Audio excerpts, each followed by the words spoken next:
प्रदेश में युवा नशे की ओर जा रहा है और जिसकी वजह से जो युवा है वो आत्महत्या भी कर रहा है। इसके पीछे क्या कारण रहते हैं? उसके लिए हमारे साथ खास बातचीत के लिए इस टाइम मौजूद है आईजीएमसी में डिप्टी एमएस के पद पर प्रवीण डॉक्टर प्रवीण भाटिया जी। हम उनसे जानेंगे कि किस तरह से जो है नशे का जो प्रचलन है प्रदेश में बढ़ रहा है और जो युवा है वो आत्महत्या की ओर जा रहा है। इसको किस तरह से वो देखते हैं। सर, स्वागत है आपका। सर, पहला क्वेश्चन मेरा आपसे यही रहेगा, जिस तरह से आज देखा जा रहा है कि ड्रग्स का जो जिस तरह से मामले सामने आ रहे हैं, आपके पास भी बहुत से मामले यहाँ पे आते होंगे जब आत्महत्या जो है युवा कर लेता है, तो उसको किस तरह से आप देखते हैं, क्या कारण रहते हैं उसके? नमस्कार।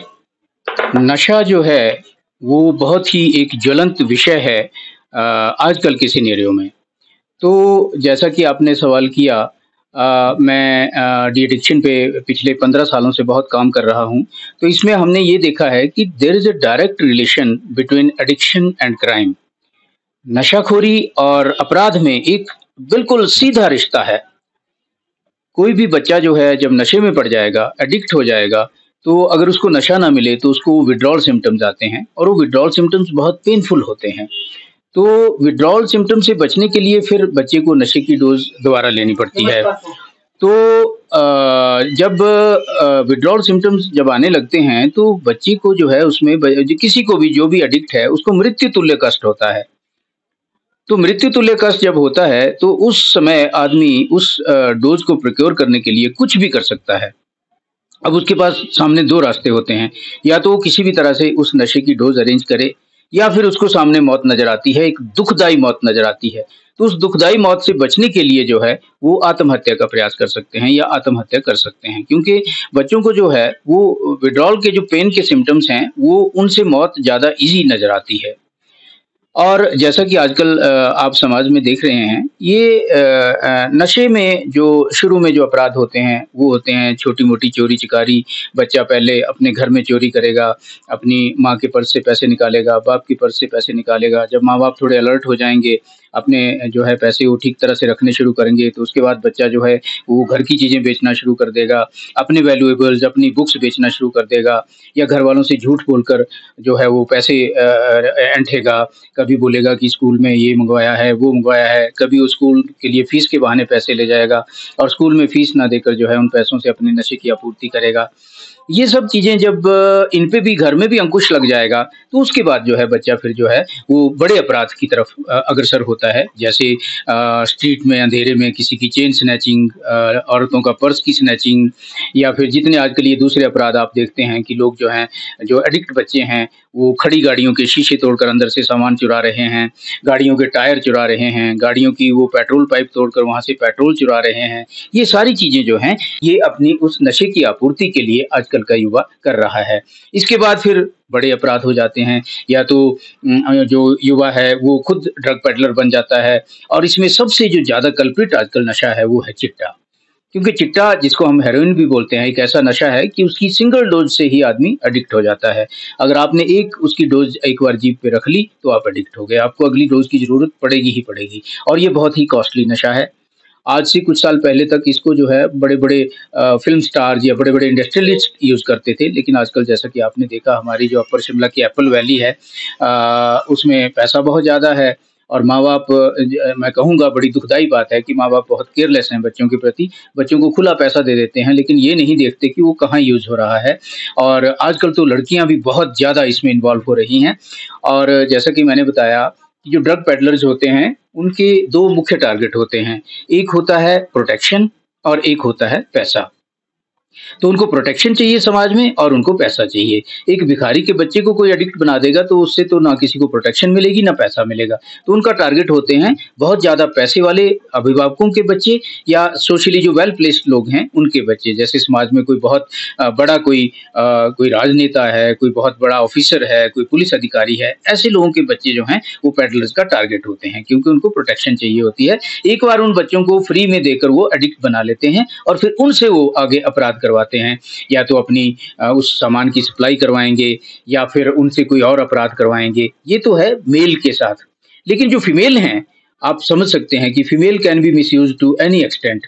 और बहुत सारी जो फीमेल्स जो ड्रग एडिक्ट पाई गई हैं, वो साथ में एचआईवी पॉजिटिव भी पाई गई हैं। और फीमेल्स इस नशे में ज़्यादा इसलिए हैं क्योंकि उनके लिए प्रोक्योर करना बहुत ईज़ी है। एक बार अगर कोई लड़की डिट्रैक हो गई और इस तरह के गलत रास्ते पे पड़ गई, तो उसको तो फिर कमी नहीं आएगी, उसको आराम से मिलेगा। लेकिन ये है कि उसके लिए फिर जीवन जो है बहुत मुश्किल हो जाएगा। दूसरी बात ये है कि हमारे पास अभी तक ज़्यादा जो डी एडिक्शन सेंटर्स हैं, वो सिर्फ़ मेल्स के लिए हैं। फीमेल के लिए कोई डी एडिक्शन सेंटर नहीं है।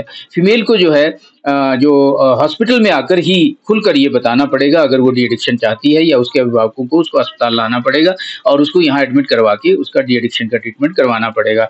तो मेरी ये एक रिक्वेस्ट है सभी अभिभावकों से कि खासकर अपनी बेटियों के प्रति ज़्यादा सजग रहें। और अध्यापकों से भी और समाज के लोगों से भी मैं ये अनुरोध करूँगा कि नशे की प्रवृत्ति को समाप्त करने के लिए अभिभावकों का, अध्यापकों का और एक हमारी पूरी जनता का एक सामाजिक ज़िम्मेदारी एक बनती है कि हम इस तरफ ध्यान दें और अपनी युवा पीढ़ी को जो है वो नशे के गर्त से बाहर निकालने में मदद करें।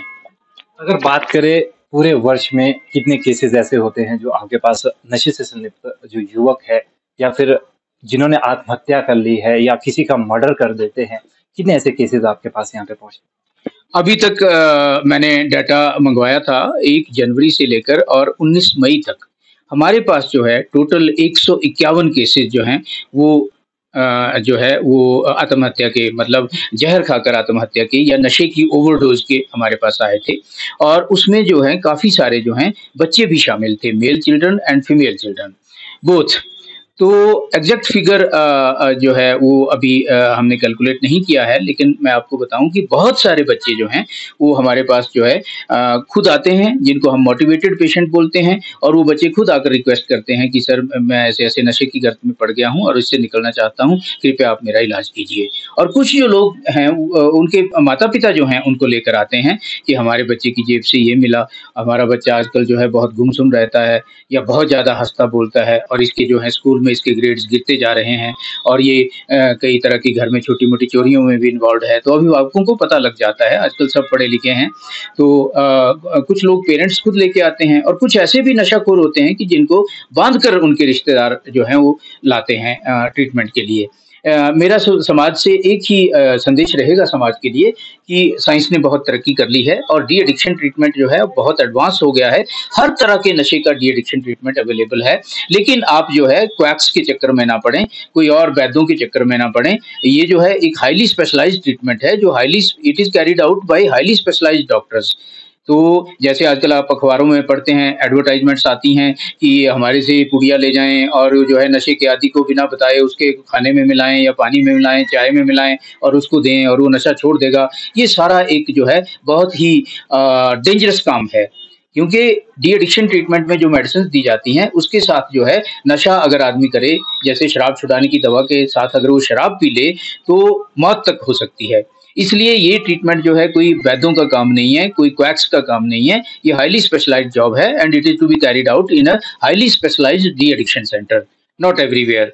तो मेरा पब्लिक से अनुरोध रहेगा, पहला तो ये कि हर तरह के नशे का डी एडिक्शन ट्रीटमेंट अवेलेबल है, आप घबराएं नहीं, पेशेंट को हॉस्पिटल लाएं, उसको हॉस्पिटलाइजेशन करवाएं और उसका प्रॉपर ट्रीटमेंट करवाएं। और दूसरा ये कि गलत लोगों के शिकंजे में ना फंसें। अंतिम सवाल मैं आपसे लेना चाहूँगा, चिट्टा सबसे जो आज एक्सपेंसिव नशा भी है और इसमें जो है मौत होने के कारण चांसेस भी जो है बहुत ज़्यादा है। जब अंतिम स्टेज में जो है बच्चा पहुँच जाता है चिट्टे के उसमें, तो उसमें कितना चांसेस बचने के रहते हैं और किस तरह से जो ट्रीटमेंट किया जाता है? ये बहुत अच्छा सवाल आपने किया, मैं शायद पहले बोलना भूल गया।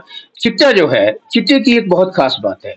आपने देखा होगा बहुत सारे लोग ये बोलते हैं कि देखो जी हमने सब नशे किए हैं, हमने सब कुछ चखा है, हमने कोई चीज़ नहीं छोड़ी, लेकिन हम कभी आदी नहीं हुए। और ये सच बात है कि आदी बनने के लिए आपको किसी नशे का बहुत लंबे समय तक जो है प्रयोग करना पड़ता है, तब जो है बॉडी को फिजिकल एडिक्शन होती है, फिजिकल डिपेंडेंस होती है। लेकिन चिट्टा जो है इसके बारे में ये बात बिल्कुल सही नहीं है। चिट्टा एक इस तरह का स्ट्रेंज नशा है कि single dose is sufficient to cause addiction. चिट्टे के बारे में कोई ये नहीं बोल सकता कि मैंने चिट्टे का स्वाद चखा है लेकिन मैं आदी नहीं हूँ, क्योंकि एक बार अगर आपने जीभ पे लगा लिया, you need the next dose. Single dose से ही एडिक्शन हो जाती है। तो मेरा युवाओं से अनुरोध है कि कभी एक्सपेरिमेंट के लिए भी या सिर्फ चखने के उद्देश्य से भी चिट्टे का प्रयोग ना करें, क्योंकि अगर आपने एक बार चख लिया तो आप एडिक्ट बन गए, पहली बात। दूसरी, बहुत कॉस्टली नशा है और तीसरी, ये मारक नशा है। चिट्टा की पहली डोज लेने के बाद जो है मैक्सिमम लाइफ स्पैन जो है वो 12 वर्ष और मिनिमम लाइफ स्पैन 2 वर्ष होता है। यानी कि जिसने आज चिट्टा चखा है और अगर उसको सप्लाई मात्रा में मिलती रही और वो लेता रहा तो ज्यादा से ज्यादा 2 साल जिएगा। अगर थोड़ा उसने संयम से लिया तो भी ज्यादा से ज्यादा 12 साल जिएगा। इससे ज्यादा उसके जीवित रहने की संभावना नहीं है। तो मेरा यही अनुरोध है युवकों से भी और अभिभावकों से भी कि अपने जो है बच्चों का ध्यान रखें। टीचरों से भी ये अनुरोध है, खासकर अध्यापकों से, कि कोई भी बच्चा अगर उसकी कोई दिनचर्या में बदलाव आता है, जैसे कोई बच्चा पहले बहुत चुप रहता था वो एकदम से बहुत ज़्यादा बातूनी हो जाए, हंसने लग जाए बहुत ज़्यादा, या कोई बच्चा जो पहले बहुत ज़्यादा टॉकेटिव होता था वो एकदम से जो है वो इंट्रोवर्ट हो जाए, गुमसुम रहने लग जाए, या फिर उसकी पुअर पर्सनल केयर हो, बच्चा अपनी साफ सफाई का ध्यान ना दे पाए। पहले वो अच्छा रहता था, रोज नहाता था, वो अच्छे कपड़े पहनता था, अब वो दाढ़ी बढ़ा ले, बाल बढ़ा ले, गंदा रहने लगे, या फिर उसके जो है स्कूल में उसके ग्रेड्स, जैसे कई पेरेंट्स हमारे पास आते हैं कि जी हमारा बच्चा हमेशा क्लास में टॉप करता था, अब ये धीरे धीरे जो है इसके कम ग्रेड आने शुरू हो गए और इस साल तो फेल ही हो गया। तो that is a warning signal for patients as well as teachers. और दूसरा, अगर बच्चा अपराध में संलिप्त हो, कोई चोरी चिकारी करने लग जाए, तो एक वार्निंग सिग्नल है पेरेंट्स के लिए, समाज के लिए और टीचर्स के लिए भी कि यू शुड बिकम अलर्ट। तो ये हैं वो निशानियां जो जिनको देखकर हम ये पता लगा सकते हैं कि कहीं ये बच्चा गलत रास्ते पे तो नहीं जा रहा है। और जब भी ऐसा आभास हो, हमें immediately we have to act quickly, we don't have to wait for anything. जितना हम क्विक एक्शन करेंगे, और डी एडिक्शन ट्रीटमेंट चिट्टे का भी मौजूद है, चिट्टे को भी छुड़ाया जा सकता है, पर जैसा मैंने कहा कि हॉस्पिटलाइजेशन करके और हाईली स्पेशलाइज्ड लोगों के साथ जो है वो बच्चे को सौंप के और उनसे ट्रीटमेंट लेके।